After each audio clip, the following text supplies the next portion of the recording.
Hello, good afternoon, and welcome to this live session about avoiding scams and cybercrime. My name is Simon Brown. I am from the World at Warwick team here at the university, working within the Student Opportunity team. And I'm going to be hosting this session over the course of this next half an hour. I'm going to be joined by Mark Kennell, who is the head of campus security, and also by Chloe Burrows from West Midlands Police. Just to explain what's going to happen over the course of the next half an hour, Chloe is going to take us through some general advice and guidance about how to spot and watch out for scams and to keep yourself safe. And then we're going to try and answer any questions that you might have. Now, you can submit your questions, as the ticker is telling you at the bottom, in two different ways. If you're watching this live on YouTube, you can enter a chat message on the right-hand side of the YouTube screen, and we'll be able to bring across some of your messages and answer any questions that you might have. Secondly, if you go to vvox.app, using that particular website, vvox.app, and enter the code that you can see at the bottom of the screen, you'll also be able to submit some questions, and we will show as many of those that we can and try and answer as many as we can over the course of the duration of this session. So there we go. I'm going to introduce Mark and Chloe now and pull them in. So hi, Chloe. And hello. Hi, Mark. How are you doing this afternoon? Really well, thank you. Very well, thank you, Simon. Brilliant. Why don't we just do some quick introductions? So why don't we start with yourself, Chloe? Yeah, so hi everyone, my name's Chloe Burrows. I'm the Fraud and Cyber Protect Coordinator for West Midlands Police. Hello everyone, I'm Mark Kennell. I'm the head of campus security. My role is to keep everybody safe primarily, to make sure that we can try and avoid as many of these types of scams as possible. Fantastic. We'll be hearing more from Mark later on. But what I'm going to do at this point is hand over to Chloe, and Chloe is going to take us through some advice and guidance about keeping ourselves safe from scams. So Chloe, over to you. Okay, lovely. Thank you very much. So today we're going to talk through some of the most common scams we're seeing at the minute and how you can protect yourselves and your loved ones and your friends against these type of scams. So I'll just briefly explain a bit about my role and the Protect team. So we ultimately want to protect those that are at risk of fraud and cybercrime by delivering efficient, flexible and relevant advice. I also supervise the victim care team. So they deal with any vulnerable victims of fraud and cybercrime, and we just want to offer our support and advice to anyone that's been a victim of fraud and cybercrime, but not just that, just to individuals, businesses, charities, you name it. We just want to offer our support and advice around fraud and cybercrime to protect yourself. So next slide, please. So we're going to start off talking about phishing. So phishing is a cybercrime which targets victims through email, and they'll be posing to be a legitimate organisation. So the fraudsters will convince the victim in providing personal and financial information, such as credit card details, bank details, passwords and PINs. So we'll just go through a couple of common types of phishing scams. So we've got PayPal scams, Hmrc scams, those claiming to be from your bank, prize winning, so vouchers for shops and things like that, and Facebook login scams, home office scams and student finance scams. So I'll touch on some of these briefly. So for you guys, I think some of the main ones are student finance scams. So this will usually be an email purporting to be from student finance, and it will say in the email that to confirm and update details to ensure that your student finance payments are made correctly. So they'll normally include a link in that and ask you to update your details. But once you do that, that's ultimately the fraudster can gain your details and harvest them, and basically be able to commit fraud and steal your money.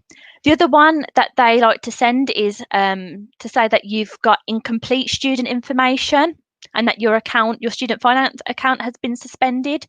So to update them details as soon as possible. So again, it creates that sense of urgency, makes you panic and not think like you're on the spot kind of thing. So you'll make quick decisions and ultimately become a victim of fraud. So that's one key one to try and avoid. There's also home office scams. So one that we've seen going around at the minute. There's one that's saying that you've got a penalty charge notice and that you've been using a vehicle where a charging scheme applies. And it'll be set up that it's got it looks like legitimate logos on there, and it'll be set out quite well in the email, but they'll be asking you to click on a link and input personal and financial details, and they'll ask you to pay this charge penalty fee. So that's a scam, and that's one we've been seeing at the minute. There's also sextortion scams. So this is where a criminal attempts to blackmail someone, usually by email, so phishing, and the criminal will claim they have a video of the victim visiting an adult website, and they'll threaten to share that video unless the victim pays a ransom, and this will usually be some form of payment, usually in Bitcoin, so cryptocurrency. So that's a common one to use. You probably have never ever like looked on the adult website or made a video, but they'll target this at millions of people, hoping that one person will be caught out by that. So we'll move on to the next slide, please. So this is quite a good tool to use to test your knowledge on phishing. So this is a phishing quiz that is produced by Google. And it's can you spot when you're being phished? So this quiz will give you examples of emails, and you have to choose whether or not you think that's a phishing scam email or not. So it's quite useful to have a look through these because some of them do look really legitimate. So it's good to kind of spot the common signs of the scams. And I'd say try taking it in the morning, see how well you score, and then try again later on in the day or the next day and see if you improve or not. Next slide, please. So this is an example. So this is claiming to be from NatWest Bank. So as we can see from the top of the screen, of the screenshot on the left, you can see it says from NT West. And if you actually click onto that, as you can see on the right hand side, it actually shows you where the email has come from in that other column. So it says it's just like a very random email address with numbers, not one that would be associated with NatWest if it was genuine. From the actual body of the email, it does look quite legitimate. We can see it's got a NatWest logo on it. There's videos at the bottom, and even it says ways to protect yourself online. So from the actual body of the email, I think it looked quite legitimate. But I know you can't see this on the screen, but it's asking them to update their personal details on there. It's asking them to click on a link, and when they click on that link, if you see on the bottom right hand side of the screen, it takes you to this website. So what's suspicious about this website? So if we look at the top where the URL is, it's saying www.4-NAATWET. So that doesn't spell NatWest. That's completely different. This is not a legitimate NatWest website. It may look like it from the logos, and even the welcome screen looks like it would with NatWest, but we just need to look out for them pointers. They'll make common spelling mistakes. Again, looking at where the email has actually originated from. They might it might look like it's coming from NatWest as it states that on the top, but if you actually click into the email to see the legitimate email address, it will be something completely unrelated to NatWest, or there'll be some sort of grammatical error. They might add an extra letter or an extra full stop, for example, to try and catch you out. So there's some kind of common signs to look for, and again, they'll ask you to click on links to input personal information. Next slide, please. Thank you. So we're going to move on to phishing. So this is a form of phishing, but this is through voice solicitation, so phone calls. And this is when you're receiving an unexpected call made by the fraudster, and they'll pretend to be from a legitimate organisation to try and access your personal and or your financial information. So one of the common ones we see a lot of is courier fraud. So the fraudster will state that they're either from the bank or they're from the police. And they'll say that your details have been used in a criminal investigation and that you need to withdraw your money as soon as possible and hand it to a courier who will come and collect it from your house. Or they'll say you need to put your card and your PIN number into an envelope and the courier will come and collect it. So that's a common type of phishing type scam. We've also got Hmrc scams. So they'll call you claiming to be from Hmrc. They'll normally ask you to press 1 to speak to an advisor. And then when you put through to this person who's the actual fraudster, they'll say that you owe money for tax and that if you don't pay it, you will be arrested. Again, that heightens your emotional state. It will cause you to panic and make quick decisions, which we don't want. There's also Amazon Prime scams. Again, they'll say that you've got an Amazon Prime account and your bill hasn't been paid or you need to update information. And then one of the common ones we've seen at the moment in the past few months is the Chinese embassy type scams, which are targeting international students. So this is when the student will receive a phone call claiming to be from the Chinese embassy, Chinese police, and that their details have been used, their bank details and personal details have been used in a criminal investigation. And if they do not pay the money, then they're at risk of being extradited back to China. They may also ask the victim to download certain apps. So I know some of them we've received, they'll say that a police officer is going to contact them through WhatsApp or to download apps such as QQ app so that they can keep track of them 24/7 so that they don't go and leave the country or try and avoid paying this so-called fine. So there's some common ones that we need to watch out for. So then we're going to move on to smishing. So I know these are quite, so we've got phishing, vishing and smishing. So smishing is another form of phishing, but this is through text message, so SMS, which is what we call this smishing. So again, they're trying to gain your personal and financial details through sending a fraudulent text message. So some popular forms of this type of scam. So you might have seen these where they're claiming to be from your mobile phone provider and it'll be a text saying, we haven't been able to take your bill this month. Can you please click on this link and update your payment details so we can take the payment? This is a scam text message. The fraudster sent you this for you to then click on that link and put your bank details in so that they can obviously try and take all of your money. There's also SMS messages around your purporting to be from your bank to say that there's been some suspicious activity on your account and that you need to log in via this link to make sure that your details are correct and ensure it's you.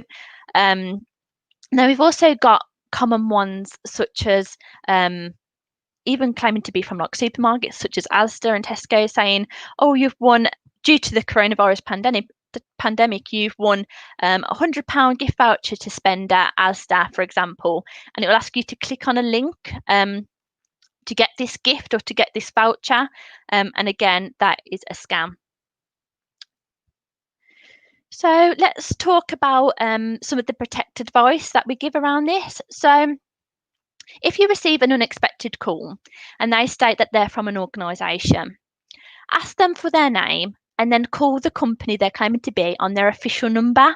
So make sure you're getting that off an official website and then call them and check if they're an employee with that organisation. If you receive an unexpected call from a company asking you for your personal information or your bank details, your PIN numbers, put down the phone immediately and report it. Also, do not give your personal information and or your bank details to anyone that you don't know. Fraudsters are very clever and will try and convince you that they need these details and that you need to provide them. Next, please. Thank you. If you receive an unexpected email, then do not click on any of the links that are provided within the email or enter any personal or financial details into these links that they provide. If you receive an unexpected text, do not click on the link provided or reply to the message, because as soon as you start replying to messages, and this accounts for not just text messages but emails as well, as soon as you start replying to them, they'll ultimately put you on what we call a suckers list.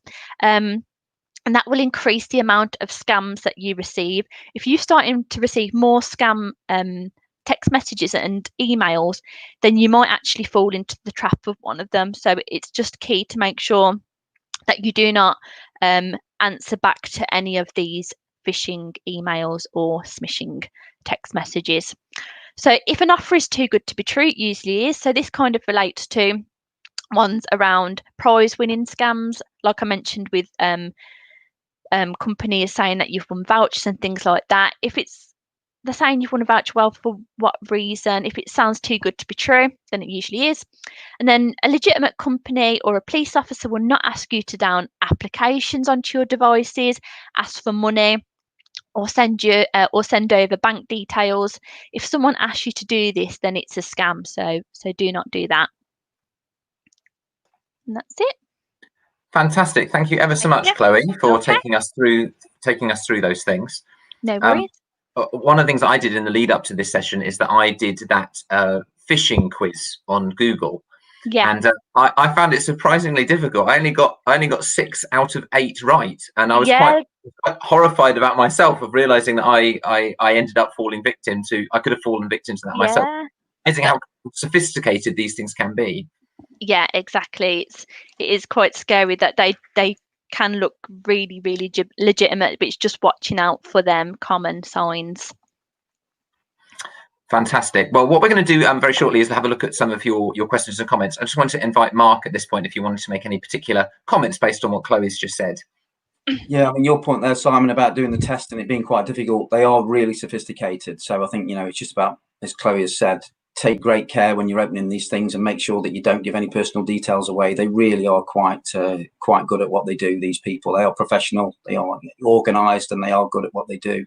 Chloe, thank you for that. I think that was really helpful run through of the particular issues in relation to cybercrime. And we've had several of these since the start of term that have affected our students at Warwick.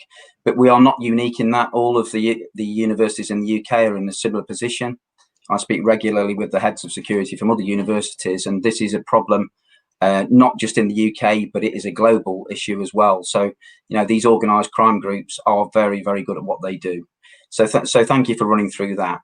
I think it's probably worth now just talking about the relationship that we've got with the police, West Midlands Police and Warwickshire Police, who cover our campus, because the campus is geographically split into those two police services. And the fact that actually our police services in the UK in general are really supportive in relation to wanting to make sure that we protect people. And, I really respect the relationship that we've got with Warwick, with West Midlands Police and Warwickshire Police. And it's just to say that these police services are really approachable. Chloe is an approachable police officer and is always willing to help, particularly around this scam issue. So please do get in touch with the police if you want to ask any questions. And similarly for my team. So the campus security team, just very briefly, we've got a team of 32 officers that operate 24 hours a day, 365 days a year on campus to keep you safe. And that also includes students that live off campus. So actually at the end of this presentation, I know, Simon, you're going to put up some information in relation to contact numbers. And what I'd ask is that students contact us if they are, if they feel they've been a victim of a scam, so that we can take the details and record it. But also it's important to make sure that students know that we are here for them 24 hours a day. And Chloe pointed out there that, these scammers will often try and encourage you to act very, very quickly, keep you on the phone, keep you talking, try to make sure that you don't end the call, and all of these types of things to put you under pressure to make you commit to giving them money. So it's really important for you to take that time to know that we are here for you 24 hours a day. Brilliant. Thanks ever so much, Mark. We're going to go over to have a look at some questions that have been coming in. So I'll just pop this up on the screen here so we can see. So this is a question that's come in from one student who said this. I've said, I've recently got scammed via a call from the Barclays customer service number. Obviously not the real Barclays customer service number. I should have known Barclays wouldn't ask me to transfer my money to a new account over the phone. It's likely that I would recover. Is it likely that I would recover the money after I've made a complaint and an investigation is undergoing? And also, what would they have to access my account now and take more of my money since I did the transaction for them? So yeah, Chloe, have you got any thoughts about that question? Yeah, so you said that you've recently been scammed via a call from Barclays customer service number. So it probably come up on your device that it did look like it was a legitimate Barclays number, but fraudsters can actually spoof numbers now, so it will look like it's coming from a legitimate organisation, but it's not. They can just spoof that number to appear to be from that legitimate organisation. So the kind of scam that you're talking about in this one seems to be a safe account scam. So this is where a bank will contact you saying that your account's been compromised and that you need to move your money over to a safe account or a new account. So this is looks like what's happened in this case. You've said that you've made a complaint and an investigation is undergoing. So I used to previously work for the bank, so I know a little bit around how they deal with the investigation. So it's good that you've already contacted them and they will raise an investigation for you, and they'll look to see whether they can recover the funds that you've lost or not. So that might involve contacting the bank where the funds have gone to see if any of them funds are remaining. They'll also look at things around customer liability and bank liability as well, to see if we can get any funds back that way. So them bank investigations, they're not done immediately, so you might be waiting a couple of weeks to hear back on that. But you've asked around access, if the fraudster would have access to your account and try and take more money. So from what your question has said, it looks like you've sent the money over yourself. They probably would have provided you with a sort code and account number to send the money over to. So if you've done that and you've went onto your online banking app, for instance, and just transferred the money to a sort code and account number, they won't be able to use your account. You've just basically sent them over money.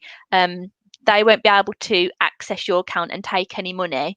It's just to ensure that you need to ensure that you don't send any more money over to them. If you have provided them certain details such as your long card number or your security number on the back, then that's when you need to look at potentially closing your account and reopening a new one and getting a new card issued and things like that. Brilliant. Thank you ever so much, Chloe. Thank you also for whoever submitted that question.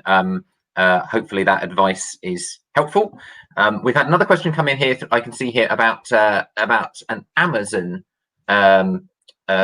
message. So I've received an unexpected email from Amazon, which looks very official, but it is about a delivery and I haven't ordered anything. The sender name says it's from Amazon, but when I click to check the email address, it doesn't look right.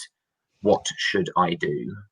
Yeah, so this is a very common one that we're seeing at the minute. So it will purport to be from some sort of delivery company, so Amazon being one of them, but we've also got other companies such as Hmrc and DHL. You might see scams, phishing scams from them purporting to be them as well. So obviously if you haven't ordered anything, then straight away that should flag suspicions to you. If they're saying that oh, you've got something about a delivery, but you haven't ordered anything. Well, why do I need to even interact with that email? We know that we haven't ordered anything, so we should just completely ignore that email, delete that email.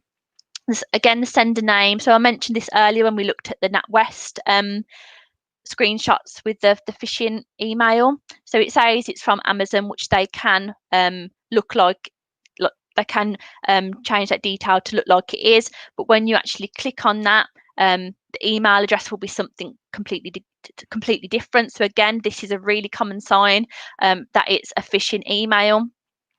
So in regards to what you should do, I did mention this briefly, but make sure that you do not reply to the email at all. You do not click on any links that are, or attachments that are provided within the email. And you can actually report phishing emails. So we've got a suspicious email reporting service. So if you go onto the NCSC website, which is the National Cyber Security website, you'll see that there's a section around suspicious email reporting. If you take a look on there, you can actually see details where you can forward these phishing emails onto. So I'd suggest looking at that. Brilliant, thanks, Chloe. Mark, do you want to make any comments about things that people should do if they receive messages to their Warwick email addresses, for example? Well, like I've said, Simon, they can contact us 24 hours a day. So I think, we would like to see those. So if you go onto the Campus Security website and look at one of the resource accounts that we've got there, send us the email and let's see if we can support the student with that. But the primary thing is not to react to that and not to click on it, like Chloe's just said, and report it. And we can speak to our IT team as well. Brilliant. Okay. We've had another question I've just seen pop in here. So let's just pull this one up here. It says, I got scammed by a call pretending to be from the Chinese embassy. I realized that it was a scam by calling the real embassy. However, I told the fraud my card number and identity card number. What can I do with the leaked information? Okay, so obviously, Chloe, you mentioned that that's a common scam at the moment, people pretending to be from the embassy. What advice would you give? Yeah, so they're saying that they've given over their details. So they've said, I've been scammed by a call pretending, and then I've realised it was scammed by calling the real embassy. However, so if you've given over your bank details or personal information to the person who's scammed you, then we need to ensure that you speak to your bank immediately, because it may be that if you've given out your bank card details, that the fraudster can actually start taking money from your account and purchasing things online and stuff like that. So you need to ensure that you contact your bank immediately and say that you've been a victim of a scam.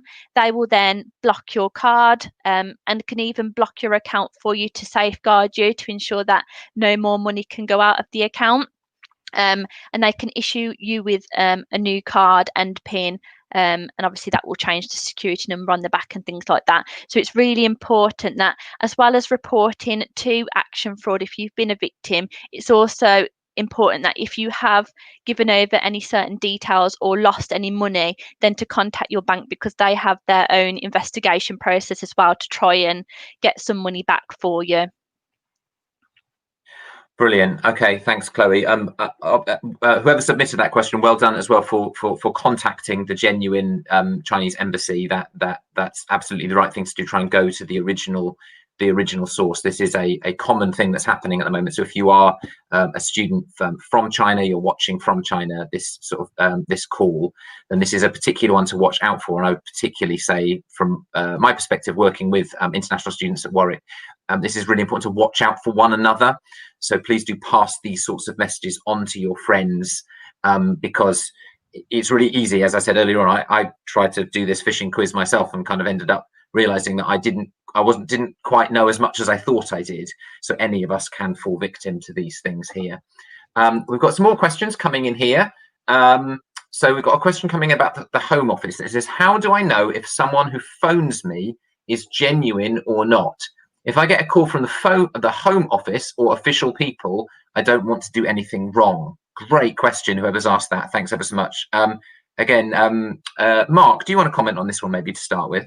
Yeah, so this goes back to the point where you need to call the Home Office via their number themselves. So whatever number they've called from, log on to the Home Office website, get their contact details from there, contact them and find out if it is indeed a legitimate call. Fantastic, thank you. Chloe, anything to add?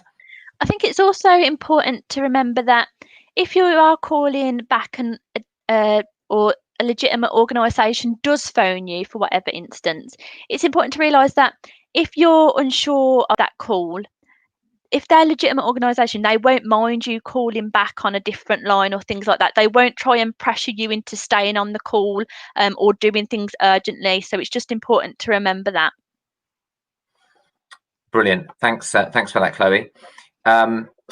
We've got another question coming on here, and then also one that's coming through YouTube as well, which I'll put up in a second. So this one says, I recently received an email claiming that he monitored my website and all personal information and required me to transfer money to a Bitcoin account. Can he steal my personal information? So I think, sorry if it's okay to speak. Yeah, I think this sounds a bit like the sextortion one I mentioned earlier, so around the blackmailing type of scam. So with these types of scams, they'll say that they've got a recording of you accessing certain websites and things like that. And again, as I mentioned earlier, they'll normally ask for a ransom in Bitcoin, which is cryptocurrency, because that can be harder to trace, which fraudsters love. So that's quite a common sign. Can he steal my personal information? So on some of these types of phishing emails, you might see that in the subject, there could be your password, your actual password included within the subject. Again, that is to try and make you panic and make you try and pay that ransom. The way that they could potentially get your password is just through if there's been any data breaches in the past and your emails obviously come up through that data breach, that would be one of the ways that they've included your password within the subject title of the phishing email. So it's just important that if a password is included, that we do change, make sure that you change your passwords to a strong password as soon as possible.